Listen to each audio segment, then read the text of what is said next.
Okay, so here's a video. I'm waiting in my truck for your mom to get out of the grocery store. So this guy, Jack Miller, lived down the street. He was one of my dad's better friends, and he knew a lot about gold panning. He panned up in the Northwest Oregon, British Columbia a lot.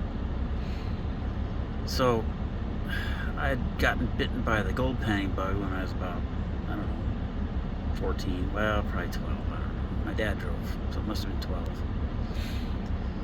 And we'd been getting little flakes of gold up by bumblebee and stuff like that, and I said, well, I want something a little coarser, bigger nuggets. And he talked to Jack, Mr. Miller, I called him, Jack Miller, and he told us to go down and call it Cow Creek Road. Yeah, they did. They call it Cow Creek Road, just like on the map here. He says you take this and you go up. And Cow Creek Road kind of used to run across this barren area that we're kind of looking at.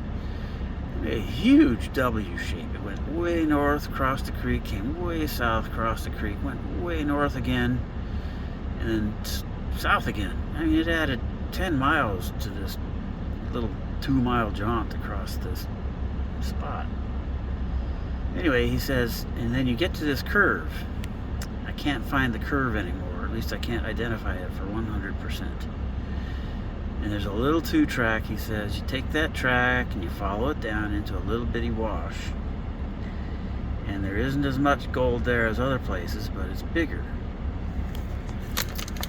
So, my dad and I went out there. We found the road. I think this is it, right? Oops. Oh, I moved it. Yeah, right here. I think that's the road right there. This little tiny road. And I think it drops down into this little wash right here. And at first, it really didn't look like we thought maybe we were in the wrong spot. But we got down in that wash, and next thing you know, we were starting to see old pieces of rusty equipment, like from 100 years ago or more. And so, yep, that was the place. So we got out, a little bitty wash. Everything was white and dusty white. And, yep, got out my tools, and my dad sat there in his Jeep, and I was digging around in the dirt there. I think I took the dirt home and panned it out, and sure enough, there was gold in it. But I don't know if this is the real spot. It was pretty nice looking gold too. It was just as pretty as the bumblebee gold, yellow, bright yellow. But I wonder if the spot is actually underwater now, because Lake Pleasant, I don't know if I can, oops, I hope I can get this. I don't know if I can get this to do what I want. Lake Pleasant is now bigger. And I suspect that wash is actually down here somewhere. Oops, lost the map. Anyway, I think that, let me go back here.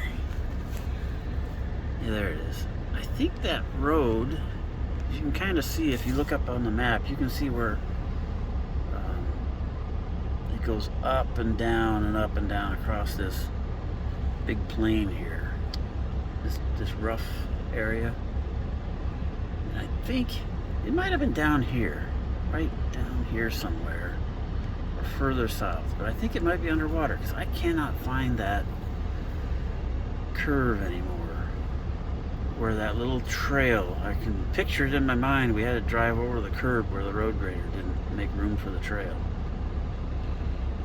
and we dropped down into a little bitty wash. I don't think it was more than 10-20 feet deep, maybe at the most. It's not that big one you're looking at right here. It's not that. It's more like one of these little tiny little ones. Anyway, that's one of the lost gold places that I can't find again, and even if I could, I'm not sure you can get to it, because I think the park took over that area and they closed the road. So be interesting. There's another spot in here on Humbug, where Humbug runs into the creek here, but that's another story. The Humbug placers. We'll have to talk about that one later.